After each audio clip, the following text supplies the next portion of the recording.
Hi, welcome to the Chef's Table series. This show is produced by the Chef's Table Foundation, a 501c3 nonprofit, and our ultimate mission is to support homeless U.S. veterans and also homeless young adults that may have a desire or a passion to go to a culinary school. So, as much as we love the cooking, we felt that this is a great opportunity for us to talk about homeless veterans and homeless young people. And we're very pleased tonight to have Chef Giuseppe Musto from Vincenzo's restaurant in Dedham. And Chef is just a fabulous, fabulous cook.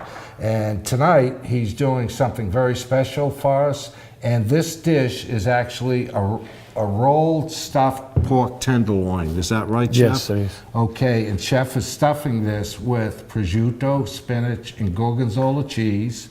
And also he has a Tuscan-style roasted grilled vegetable. Yep. And we also have a roasted red bliss potato. So you can see the plated dish tonight, and we're just coming into the grilling season, so this would be a great Tuscan grill. Is that right, Chef? Yes, for the summer. For the summer.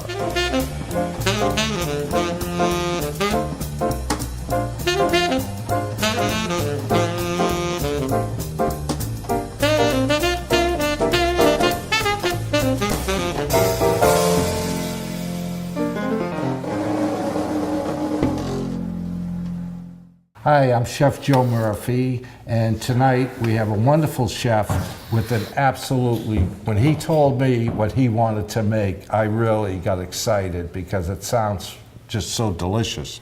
And you're doing a stuffed pork. Right, and is it the tenderloin or Tenderloin. The nice more tender with prosciutto, gorgonzola cheese, and spinach. Oh, excellent. And now do you add any herbs into that? Yeah, sage, rosemary, and salt and pepper. Wow. And I notice one thing, because this show, and I should have said this right at the beginning, this show is designed to be instructional, informative, and engaging. And you can see how engaging I am. You can also hope that Chef is engaging as well. And what we always talk about on the instructional piece is, we talk about this every show, mise en place. And I talked about this yesterday with Chef. I said, in Italy, do you say mise en place? And what did you say? Unfortunately, yes. Yes. Mise en place. And unfortunately, because that's a French term, right? Okay, but all it means is have everything ready for your cooking experience. Everything in its place, which is mise en place. Now, Chef, would you do me a favor? Just point to each one of these ingredients so that we can get a shot of what's going on here. Right here we got dry oregano. Okay. Those are spinach. Yeah. Gorgonzola. Right. Those are sage and rosemary mixed together. Right. Fresh parsley. Yeah. Salt and pepper. Roast garlic. Wow. That's a fig's glaze. Oh, that sounds really and good. Extra virgin olive oil. Excellent. Now, let me ask you a question. You said you mixed you got sage and what, rosemary? Rosemary. So you chop that yourself? Chop it up, yeah. Just a rough chop, right? Yeah, okay. Not too small. All right, great. And never do it with a blender. No. They turn brown. Right, and also all the good oils. They lose everything. All the flavor. So Chef just gave you a tip. Use your knife and develop some knife skills. Do not use your blender for these fresh herbs because, as he just said, it'll turn brown, right? And also, you don't want to lose those natural oils and flavor. So do a chop and do it as close as you can to your cooking time because you really don't want it sitting around, especially on the sage. It's a very delicate. You lose all the flavor. Yeah, okay, great. All right, Chef.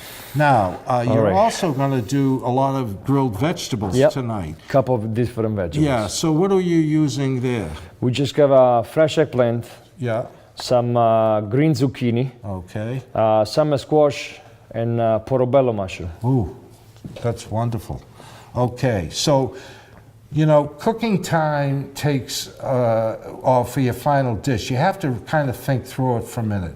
So what is going to take the longest to get on the grill and have it ready when your vegetables are done? So what would you recommend that you start with on this particular recipe? Those kind of vegetables, they don't have to be really warm. They Right. can even be served as cold. So you probably the best bet will be just cutting the vegetable early and just grilling earlier. Right, and then serve them at a room temperature. Yeah. And I know that when I go into Chef's shop, he has a mixture of grilled vegetables every day of the week. Every right? day, yeah. And it's absolutely delicious, and that's a refrigerated case, right? Yep. So these are good at room temperature, cold. They don't have to be hot to come off the grill. So you could even do these in the morning, or or send one of the kids out if you had a few too many beers the night before. You want to get going. Is that right? Yeah. Is that what you do? No, I don't do that. I do wine. I do wine. Oh, you do wine. Okay, fine. All right. Why don't we get started then with your pork tenderloin? Okay, so that's a tenderloin, cut of pork. So what you want to do, you just want to open it up as butterfly, Right. which I already did. Okay, can I ask you a question Yeah. on the butterfly? It looks like when you butterfly it, you cut it down the middle, and then did you cut it again to make it even Yeah, wider? correct. You just do it right in the middle. Right. And then you do like a one cutting on the left, one cutting on the right. Right. And that's what you get. Right. When Chef talks about the cutting, he's not telling you to cut through. What he's telling you, open it up down the middle and get this. Now, there's still plenty of thick meat on each side. So just take your knife and take a slice and open it up even further. And that way there, because as you probably know, the tenderloin isn't a very thick piece of meat. It's not like a pork loin, for instance. So where we're stuffing it, you want to have enough open face so that you can fill it properly. At least that's what Chef told me. Is that right? So, yeah. Okay. So what you're starting to do, you're just getting some salt and pepper, which are already mixed together. Right. You do a little bit on both sides. Yeah. Now, what type of salt do you use? Sea salt. Sea salt, right. And it's unusual. You know, I've worked with a number of Italian chefs from Italy, and a lot of them choose sea salt, okay? Yeah. And they'll use sea salt particularly with fish because they just like that continuity of the ocean. But I do want to just tell you, and I do mention this a lot, when you're cooking, if you want to really bring your cooking level to a much higher level, move from table salt to either kosher salt or sea salt. Why? It's a much larger crystal, it's easier to control, and also because of the larger crystal, you're using less salt, so you are reducing your sodium content, or rather intake. So just keep that in mind. And I really believe table salt versus sea salt or kosher salt, the flavor is much better with the larger crystal salt. It is. You know, so, okay. All right, so once you do the salt and pepper, Yeah. you can start doing, putting the cheese. Oh. Now this is gorgonzola. Gorgonzola, yeah. Right, which is an Italian blue cheese. Kinda, yeah. Right. Now, do you make that yourself? No, No. that's way too hard. But you are smart enough to do it if you had to. Yeah, but it takes forever. Okay, good. So you just crumble it up Yeah. on the pork. And then the next thing you want to put is the spinach. Wow. Just like that. Right. So, you know, one thing over the years in cooking, as much as I've done, when you're crumbling, for instance, an ingredient, gorgonzola, okay, it's not going to be like a paste where you're smearing it. So what you really want to accomplish is you just get enough on there so that each bite you take, you're going to have a taste of it. Yeah, not too much. Otherwise, it's got to kill the flavor. Right. And I'm glad Chef just said that, because that really is a great tip. In cooking, you know, and I always use the example when we're using garlic. Garlic should not be the dish. That is really an ingredient, and it should Think of it in terms of enhancing the flavor or building the flavor. And again, with the gorgonzola, which can be tart and have a little bit stronger flavor. Now, is a gorgonzola a goat cheese? No, it's not. It's a milk. It's just a cow cheese. Right, okay. But it has a little bit stronger. It's a stronger flavor. Right, so again, you don't, as Chef said, you don't want to overpower the whole dish. These are all, and when you're cooking, start thinking in terms of building flavors. All right, Okay, Chef. and then we go right after the spinach. Yeah. We put a couple slices of the nice, that's a 24 months Parma prosciutto, which has less salt. Okay, why is that? Because the way they age it and the way they do it, it just have much less salt. It's more sweeter. Wow. And then once you put the prosciutto, Yeah, and you start roll it up. right, which, now see, he's doing something I guess I should know better. I would have rolled it the long way. But now you're getting, if you wouldn't mind holding this up so our audience could see, that's almost like a great big braciole. Braciole, yeah, it's like a braciola, it's a Right. pork. Right. And then the best thing to do, especially because we do on the barbecue, Right. we have to tie it up. Right. So, and I want you to watch how he laid this string out. He just slid it under, okay? And he had the bitter end and then the long end. And you see what he's doing? He's just looping it and pulling it back down so that you get a nice, even tying. I think Not I much, just enough to tie it up, just to put on the barbecue. Right, and I think, you know, sometimes it can get frustrating, but I don't think it took me more than 2 or 3 months No. for me to teach you. No, how to you do get that. used to. Isn't that right? You get used to. Huh? Somebody like you, it takes a little longer. Okay. So, And that's it. Once you tie it up, right, so you can put on the barbecue, yeah, just put a little olive oil right on it. right. Now, when you cook, are you using EVOO, which is extra virgin? Always extra virgin olive oil. Yeah, because a lot of chefs won't use it. And one thing I want to point out, I cook with EVOO. The smoke, what they call smoke temperature, is much lower when you get into a refined, really higher type oil, such as olive oil. So just be careful, you know, when you're cooking. Just remember, if you're getting an excessive amount of smoke, it might be because of the olive oil. It doesn't mean that it's burning necessarily. That's why when you saute, it's always better to use the 10% oil, vegetable oil. right. Always better. Yeah, and Chef just gave you another great tip. When you're frying, let's say you want to make a chicken cutlet, a veal cutlet, a meatball, you know, use the blended oil, because when you get into the canola oils, it can handle a lot more heat. Okay. Yeah, that's it. So All this right. is all set, ready to go. Okay, super. Always try to find the hot spot on the grill. Right, So you know, if you put your hand on it, you can feel it. right. It's much hotter right here. Yeah, so for grilling, Chef just gave you a really great tip. When you're grilling, I don't care here because we're producing inside. If you have a gas grill for outside, a charcoal grill, every grill, whether it's electric, butane, gas, charcoal, they all have hot spots.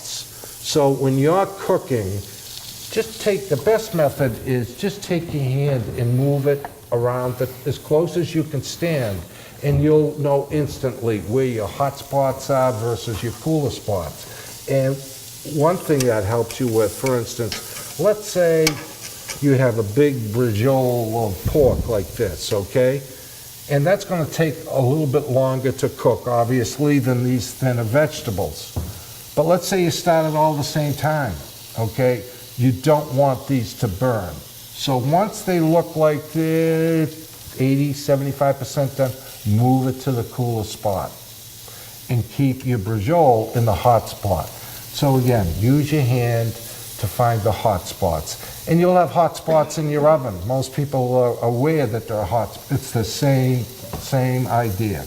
Okay, Chef. Yeah. Sorry. So, and then on the right side, what I did, I just put the vegetable. Great. You just let it cook on both sides, Right. and then you finish it up very simple, only with a little olive oil, Olive oil. and some herbs. Okay. That's it. So I was busy talking, but I didn't actually see. Now, did you put oil on these? No, You they don't? gotta burn with oil. So the best thing will be to just put it right dry, just the way they are. Wow, that's a great tip, okay? And I'll tell you, particularly, well, when you get into any one of these vegetables, they're going to absorb whatever liquid you have, okay? And you may not want that. Yeah, they will get soggy. Yeah, and that was just really a great tip, because myself, I know a lot of times I'll just do it quick and... The worst thing you can do. Right, right. Did I teach you that, or Yeah. did you teach me that? See, they already start getting a nice color. Why don't we lift that up so that the camera can see that? Oh, yeah. Isn't that nice? And you get that caramelization, which again, that's building flavor. But this chef is such a master. All he has to do is touch food and there's flavor. It's jumping out all over the place. Is that right? Yeah. Oh, very good. All right. So something like that, they usually, for a veggie like that, should take no longer than 10, 15 minutes for both sides. Right. Now, because, we're on a timeline, filming, how long, I would say that's a 3-inch thick piece of meat now with the stuffing. Something like that, if you do on the barbecue with a nice cover on it, Yeah. it should be about 20 minutes. Okay, It good. will get nice and cooked on Okay. both sides. Right. So I want to ask you one question. Let's say it doesn't have a hood, okay, that you can put down over. So what that's going to do is you're not only grilling, but you're roasting as Roasting, yeah. well, as soon as you contain or cover the product. So I guess the point that I want to make is, let's say it's an open grill like this with no cover. Me, I would take a saute pan. Yeah, Alright, there is or a couple something, yeah. different things that you can do. You could use some kind of aluminum foil and put it right on top. Yeah. A fry pan and put it on top, or even like one of those aluminum container, a catering container. You can just put it upside down. Right. It will help, the steam to stay inside and cook a Right. little faster. And that helps us stay moist. as Moist well. too, yes. Yeah, because all that steam is staying in there.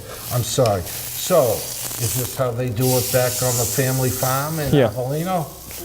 Ah, Yes, that's how they do. very good. Do they have aluminum in Italy? They do, I the don't best. know. Okay.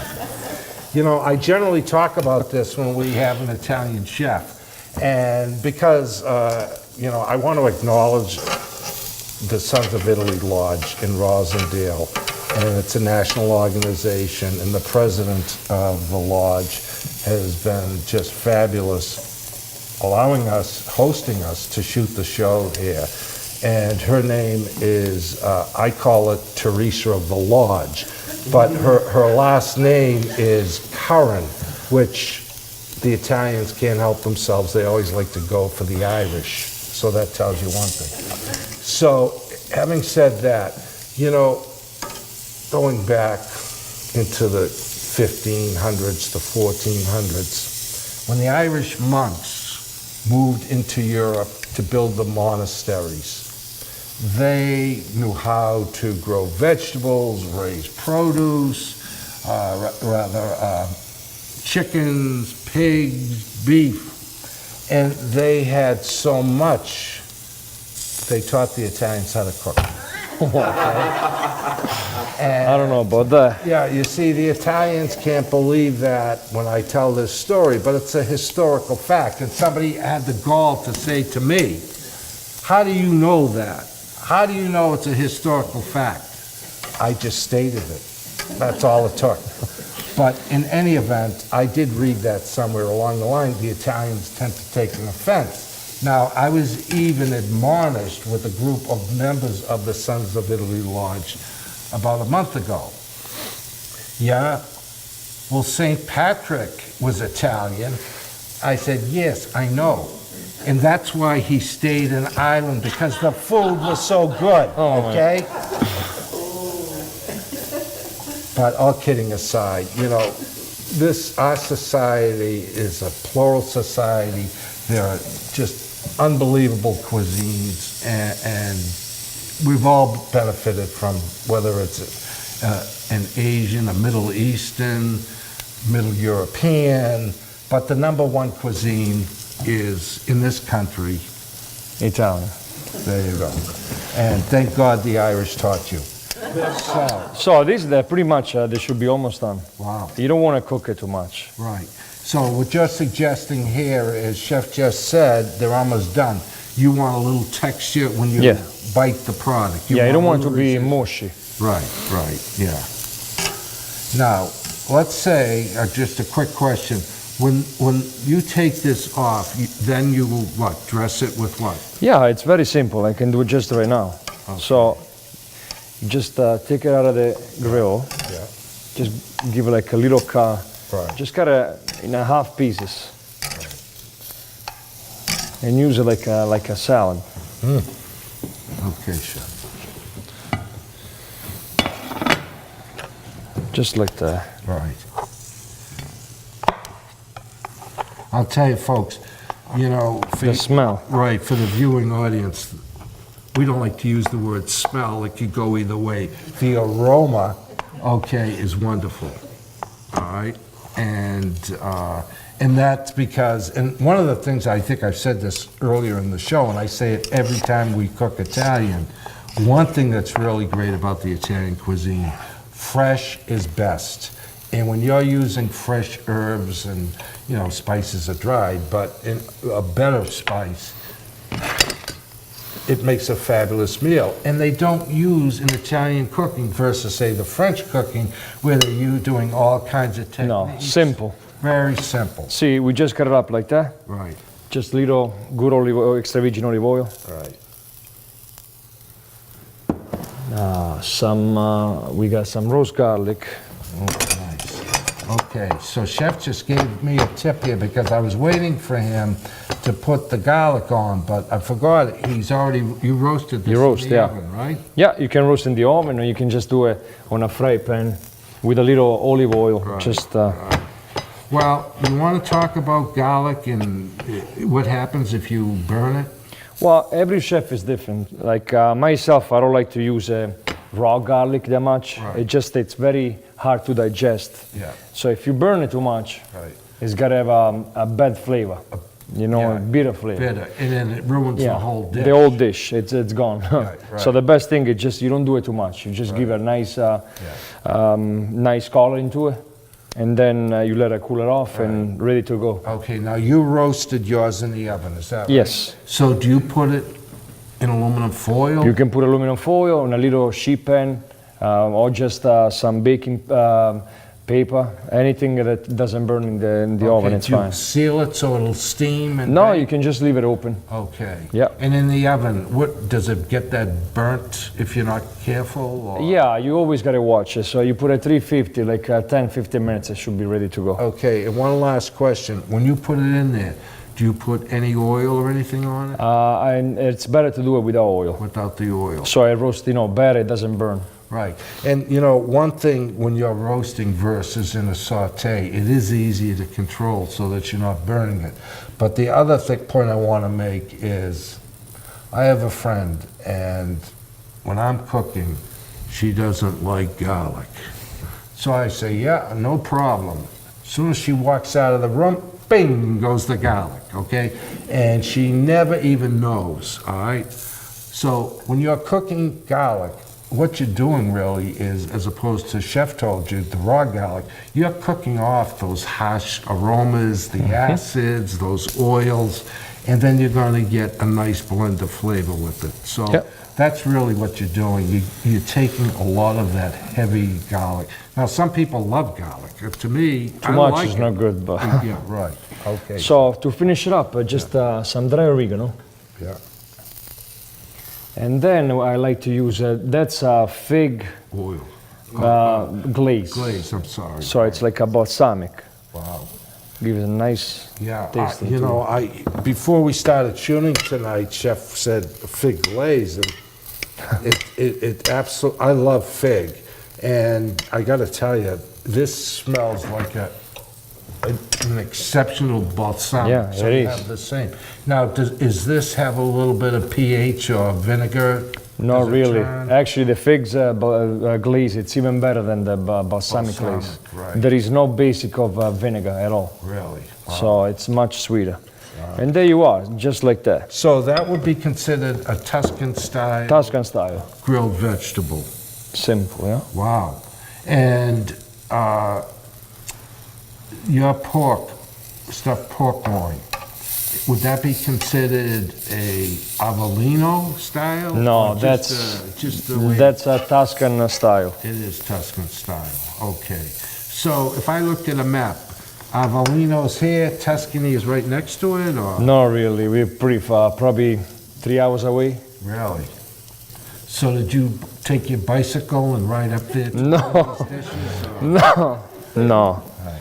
Yeah. No, I work in a place next to the Tuscany where most of the food they used to be on a grill like that. Right, right. You know, we're so used to breading cutlets and eggplant, and, you know, one time I was with Joe in his kitchen, and I was talking how I love eggplant. And I said, well, where are your breadcrumbs? What did you tell me? That You we don't- make it. No, you don't put, No, we don't put on the eggplant pan. right. Do you put it on your chicken cutlets in Italy? No, How about your veal cutlets? no. Okay, so where in Italy do they use breadcrumbs? Probably most north, Up north. North Italy, yeah? Okay, but do they do it the way it's done here, or? No, it's all different. Yeah, okay. I have a friend who was watching a show. He happens to live in Falmouth. And he called me and said, you need a retraction. I said, well, whatever. Why? He said, because you said they don't put breadcrumbs on meats and things in Italy. I said, listen, I've never been there, but I've talked to enough really top chefs that come from Italy, and they tell me they don't use breadcrumbs like we do here. No, it's a heavy taste. Right.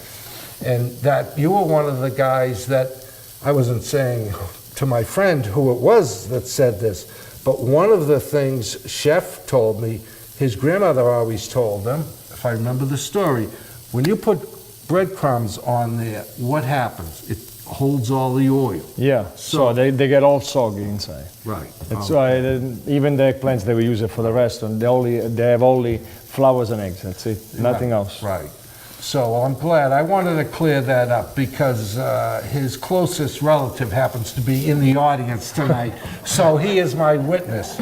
But a typical, because I'm an American, but Irlandese heritage, okay? So the two of them, because they're Italian heritage, they turn on me, you know what I mean? But I'm sure because his brother's wife, she's Irish heritage, so I know the truth will surface. Okay, enough said about that, but I did want to point that out. So I've tried Chef's cutlets, I've tried his eggplant without the breadcrumbs, and it's really delicious. You know, so I didn't feel as though I was missing anything. Yeah, it's lighter and tastes Right. much better. Right, right.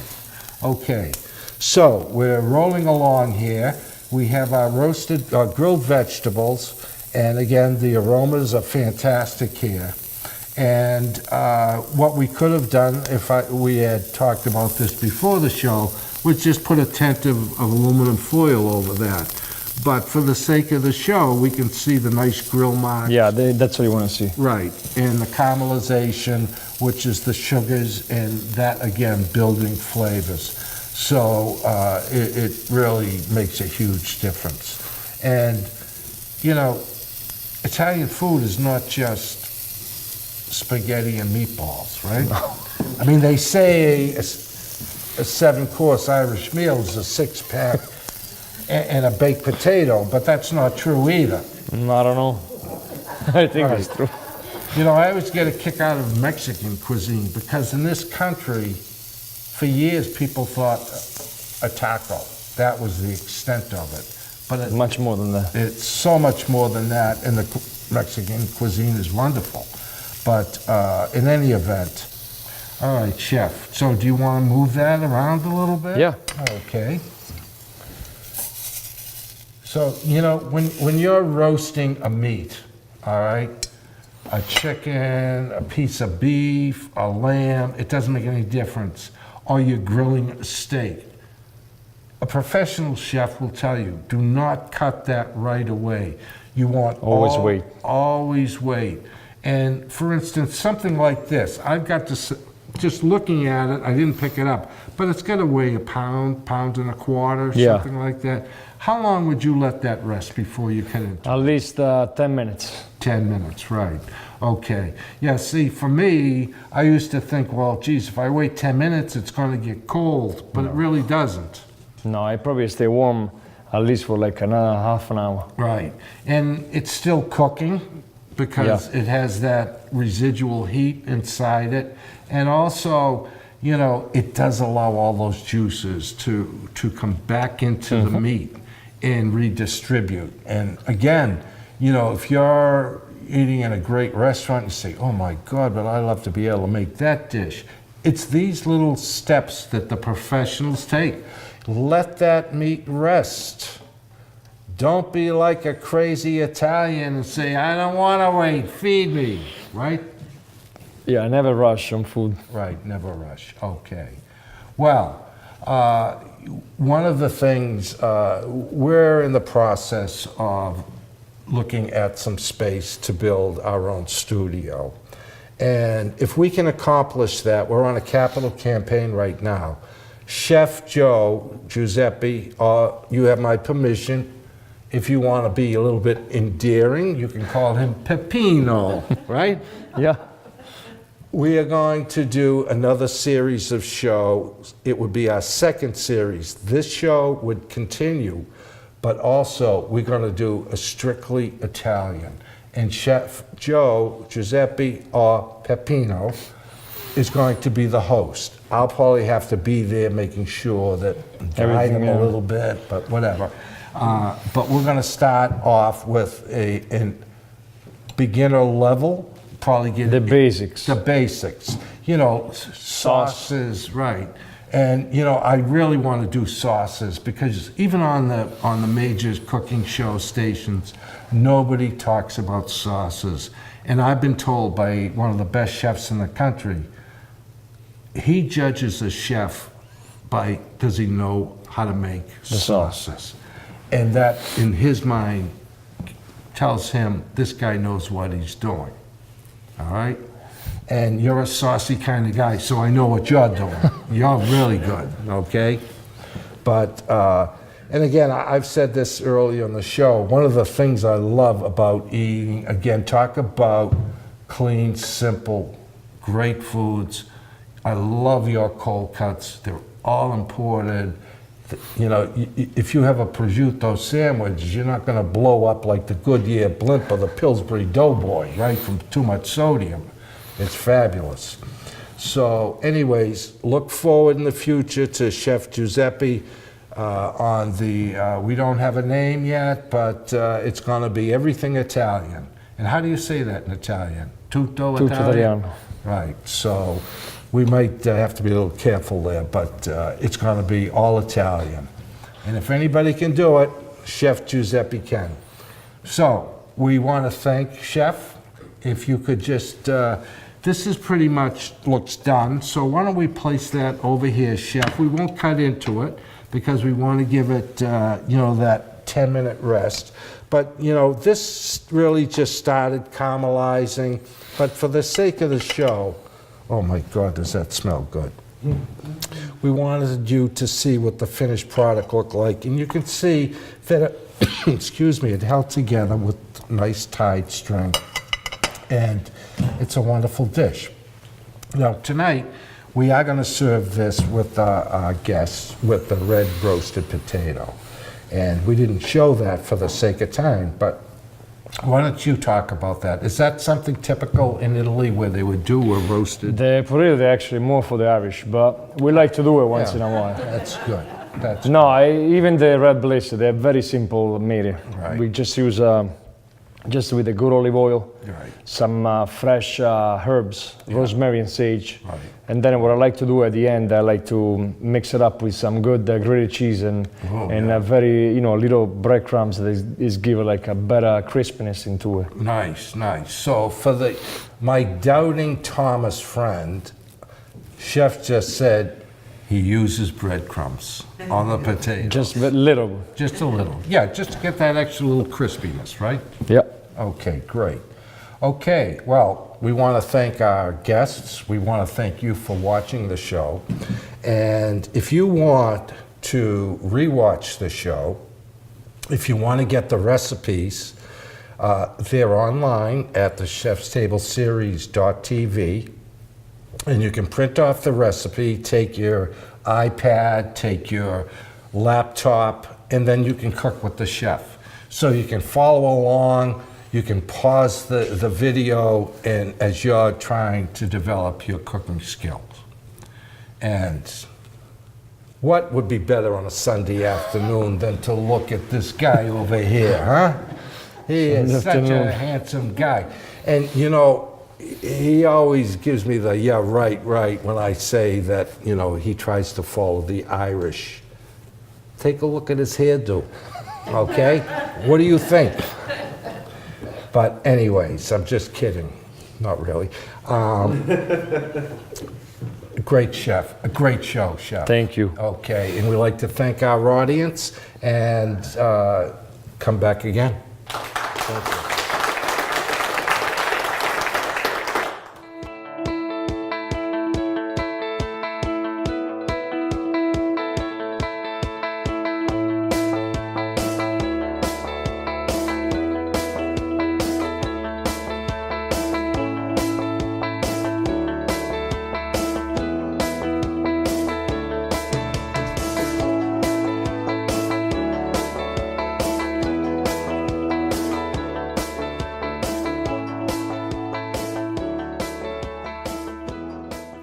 Hello everyone and welcome to this week's wine pairing. My name is Carol O'Connor. I am here with Ciro Pirone, our Italian wine specialist.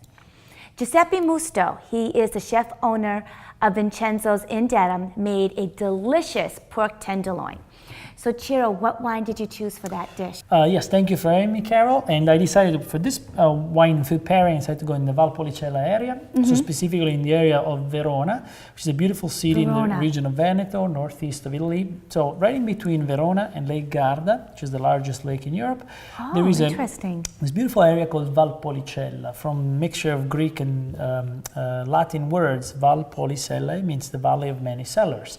Basically, because historically there were all these natural excavation of cellars where people would preserve food and wines and things like that, and it's how the name originated. And nowadays this is probably one of the most interesting areas of Italy as far as wine production, because not only the wines are made with local grapes, typically Corvina and Rondinella, and then some others, but also because you have an incredible variety of wines. You can go for the simplest rosé wines made with the same grapes on Lake Garda, and then as you move inland, you can have a regular Valpolicella, you can have a Valpolicella Classico, you can have a Ripasso, and then you can have an Amarone. And today I chose, for a dish like pork, I chose something that has a good body, a good substance to it, and we're talking about Masi Campofiorin. This is one of the historical wineries owned by the Boscaini family for over 250 years, so very, very long history. Yes. And they make these great wines. Think about it, this wine specifically called Campofiorin was the first Ripasso wine ever made in the Valpolicella in 1964. Wow. So as I was explaining, we have a different, do you mind if I open the bottle? Oh, please do, yes. No, we have different styles of wines in this area. You can have the simple Valpolicella, which basically is nothing else than a wine made with the fresh grapes, harvested, crushed, fermented, and made into wine as you would in any other place of Italy. And then you would have the Amarone, which is the most important wine of the area, where the grapes after the harvest, they are laid down on straw mats and then they're dried for a period of about 4 months. So during the drying process, logically, you lose, water into the grapes, and you build up sugars, you build up aromatics, so you make a wine which is going to be very structured, very potent. And so what Masi did, or the Boscaini family, way back then in the 60s, they created a new style of wine, so-called Ripasso, Ripasso in Italian means repast, means to basically do something again, or in this Yeah. case, re-ferment. So what happens is you make your base wine, Yeah. then you pour this base wine onto the leftover skins and must of the previous batch of an Amarone, where some of the flavors, some of the aromas, some of the tannins, the sugars are still contained, and that starts a second fermentation. That's why this wine is called interesting. appassimento or double fermentation wine, where basically you start a second fermentation and you have a wine that is a lot more structured, a lot more intense, definitely has more body than a typical Valpolicella. Oh, okay. Yeah. And it's definitely a wine that can match an incredible variety of foods, but definitely meat-based dishes are the quintessential. Right, like the pork tenderloin. Yes, pork tenderloin, Yeah. definitely a great match. Yeah, you see the color here? Yes, it's a here? little- This is 2011, so Okay. Italian vintage. The color is very intense. That's the nature, also the fact that goes through a second fermentation, which means extracts a lot more from this very mature, like a passite or dried skin of the grapes of the previous batch of an Amarone. So you get a lot of substance into the wine, and you'll see that on the nose. You'll see that on the palate. So there's a lot of velvety, smoothy type of quality on the palate. See, when you take a look at the basically the legs of the wine, maybe That's for the legs, yes. yes, or the tears actually. You swirl the wine and you see they come down, Quickly, they come down pretty quickly. But this is a wine that is about 13.5 alcohol, so it's got a good body to it. But they come down quite quickly, and then it's got beautiful notes of definitely I think. Leather, I think it's tobacco, definitely has some beautiful fruit. I think maybe more in the black fruit. If you think about it, more like plummy type of quality, like black plum. Yeah, it's definitely, Oh, the leather. That really starts to pop. Yeah, definitely. I think the more you wine swirl, a wine that ages for about 18 months in oak, so you're gonna have a lot of that oaky type of quality to the wine, but more on the palate than on the nose, meaning that you're gonna see a lot of dryness, a lot of structure on the palate. Oh, nice.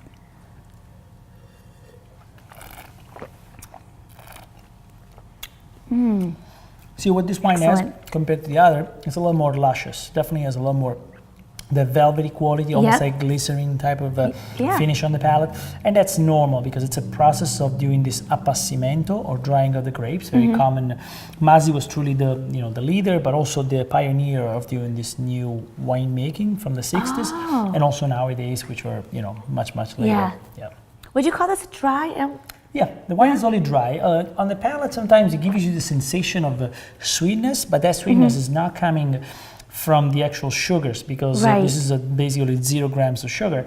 What you get that sensation is from basically the glycerin that is created through the appassimento when you dry the grapes and then you ferment the wine. So it gives you this very smooth, this very round palate, which is not sugar, but it's actually fruit. Right, because it does not have a lot of tannins. Yeah, no, the tannins are there, but they're very well integrated into the fruit. So it's a very round wine, so you're not going to feel a lot of tannins on the palate, but definitely is a dry wine. Oh, okay. Maybe not as much as in Nebbiolo, maybe some other grapes are more tannic, but definitely is a dry wine. And again, because the rich fruit that you sense on this wine, when you drink it, you don't feel all that dryness on the palate. Right, because I usually do not enjoy dry wines, but this is...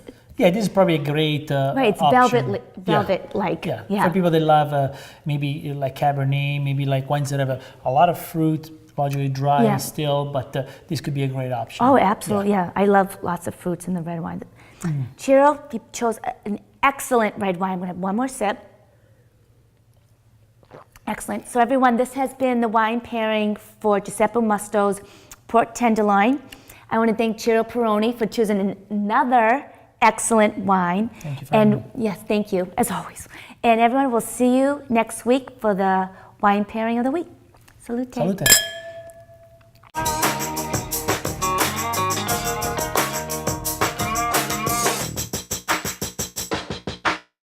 Hi, I'm Chef Joe Murphy, co-host of the Chef's Table series.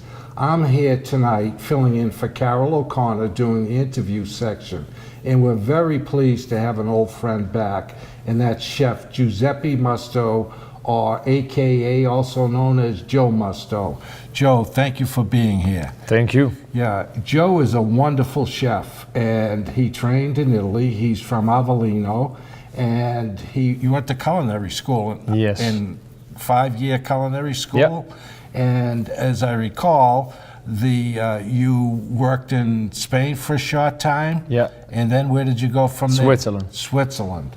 And that's where you learn how to carve the fruits, the vegetables. And I've got to tell you, he is absolutely incredible with carving. And you normally don't do that. You'll do it as a special, if somebody like me, that will drive you crazy if you say no, you do it. Is that about right? Yeah. Okay. So anyways, you came to Boston, you married a lovely lady from Dedham. Is that right? Yes. And her parents are from the same town. Same town as me. In Avellino. Avellino. And just a quick story, you know, last year I was wishing I could go to Italy. And Joe said, go ahead, we have a second house on our farm or property, and it's all fixed up, you can stay there. So I went to Joe's Deli restaurant on occasion and got to know a few of his friends. And there's a fellow by the name of Renato. And he's a few years older than Joe, but when they were kids, he used to keep his eye on you for babysitting. So I told him how Joe invited me to go over. He said, oh, that's great. And I said, yeah. I said, are there really good restaurants in the town? Restaurants? Listen, if you want chicken, you go out in the backyard, you grab one. If you want a lamb, you grab a lamb. If you want an eggplant, you go in the garden. There's no restaurants in the town. So what will you think I was going to do over there? Who was going to take care of me? Me. Oh, there you go. All right. So you came to the United States and you worked in the North End, is that right? Yeah. Okay. Which restaurants did you work at? Filippo's. Oh, Filippo's, okay. And then you opened your own restaurant in Dedham. Yes. Yeah, I remember that because when I was in the bakery business, we did a little business together. And you really weren't used to that high quality stuff that I had, so you were confused. But that was okay, is that right? Yeah. Oh, good, good. So anyways, you cook Italian food, but you know, one of the things I really enjoy about Chef's food is he does some tremendous dishes that you just don't see anywhere. And we were talking, we were going to try to do a show for Easter, but he was so busy with the catering that we couldn't do it. And if you like lamb, and I love lamb, it was a special dish. And I heard from another mutual friend that he had these guys from this Italian club out of Norwood there, and he made them what I was dying for him to make for us. And it was a roast lamb, and you cook it as like a braising, or and then you drop an egg in. Yeah, it's like a stew. A stew, and then peas. Peas, and then eggs and Romano cheese. Romano cheese, and I heard it was delicious. But I'll tell you, it's, you know, when you go into his place, it's he does have a couple of hot dishes usually, but he does incredible sandwich. And it's not your typical spongy sub roll. He uses everything in his store is of the highest quality. And I believe your cold cuts are all imported, aren't they? Yeah, most of them, they're all imported. Right. Yeah, and he makes his own fresh mozzarella every day. You make ricotta once in a while. Cheese. Every day, and it's done right in the house. So, you know, you're getting the freshest of fresh, which is really the Italian way, using fresh ingredients and getting the most out of your dish. Yep. Is that right? Yep. All right, good. So anyways, but you do a lot of catering. And what surprises me is last year you said, oh, you had to go up to Burlington or Woburn, and you had a catering job, you had to bring the food all over there. the place. Yeah, so your reputation has really grown tremendously. So far, yeah. And is that the Irish influence on cooking that helps you? I don't think so. No? Okay, all right. Well, now what is your street address there? That's 29 Bryan Street. Bryan Street in Dedham, and it's right across the street from the town hall. Yeah. Right. And it's a great shop and very pleasant environment. And his food is second to none, in my opinion. And I enjoy going there. And even my sister and my nieces and my nephews, they were going to go to another place to get sandwiches. I said, go see my friend Giuseppe. He's the best. And ever since then, that's all I hear. Yeah, they're still coming. And my cousin, who is very critical of everything, he called me up a couple weeks ago on his way home on a Saturday. He said, I just went in, I got this sandwich, that. He said, and I wanted a pizza. He's got the best pan pizza I've ever had. And he was in the restaurant business for a long time. He said, but you didn't have any. No, we usually do on Saturday. Yeah. We make our own fresh dough. Yeah. We use good tomato sauce imported from Italy and fresh, good mozzarella. Right, right. Well, that's great. Now, you know, another quick sidebar. Joe grew up on, it's not, is it considered a farm in Italy or? Well, it's everybody's house. They're like, they all have chickens and vegetables, olive oil, Right. all over the place. And your parents, your mother, father, they produce, how many tomato plants a year? They usually 150, 190. And that's for their household. For the right? house, yeah. Right. And then they have olive trees, and you told me they make about 50 barrels of olive oil. Yeah, 50, it depends how good the day is. Yeah. 35 to 50 a year. Now, do they sell, I know they can't import it because of restrictions, but do they keep that just for themselves? For or themselves, for the family. For the family. Wow, that's incredible. So, you know, Joe's told me stories, and I find this type of story very interesting because I love food and being around it. Joe's grandmother, she used to milk the cow, and she showed you how to make the mozzarella, Yep. the ricotta, and all of that. So that's how you grew up, which is really, to me, interesting. So anyways, we're really pleased that you're going to be on the show tonight, and we'll be talking about your dish shortly. So again, we want to thank you, and I want to thank Marcella. Marcella is Joe's wife because she keeps him in line. That's the way we like Chef Musto. Thank you very much. On behalf of the Chef's Table Foundation, we want to thank you, and we look forward to seeing you on this cooking segment. You can feel it. Right. It's much hotter right here. Yeah, so for grilling, Chef just gave you a really great tip. When you're grilling, I don't care here because we're producing inside. If you have a gas grill for outside, a charcoal grill, every grill, whether it's electric, butane, gas, charcoal, they all have hot spots. So when you're cooking, the best method is just take your hand and move it around as close as you can stand, and you'll know instantly where your hot spots are versus your cooler spots. And one thing that helps you with, for instance, let's say you have a big braciole of pork like this, okay? And that's going to take a little bit longer to cook, obviously, than these thinner vegetables. But let's say you start it all at the same time, okay? You don't want these to burn. So once they look like this, 80, 75% done, move it to the cooler spot and keep your braciole in the hot spot. So again, use your hand to find the hot spots. And you'll have hot spots in your oven. Most people are aware that they're hot. It's the same idea. Okay, Chef. Yeah. So, and then on the right side, what I did, I just put the vegetable. Right. You just let it cook on both sides. Right. And then you finish it up very simple, only with a little olive oil and some herbs. That's it. So I was busy talking, but I didn't actually see. Now, did you put oil on these? No, they gotta burn with oil. So the best thing would be to just put it right dry, just the way they are. Wow, that's a great tip, okay?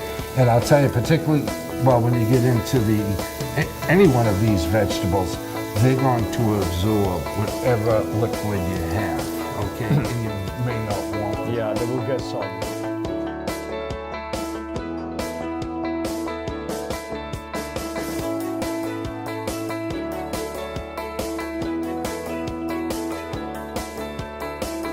The Chef's Table series is shooting on location in cities and towns across Massachusetts. If you would like to suggest your favorite restaurant or attend a live taping of the show, please visit thechefstableseries.tv.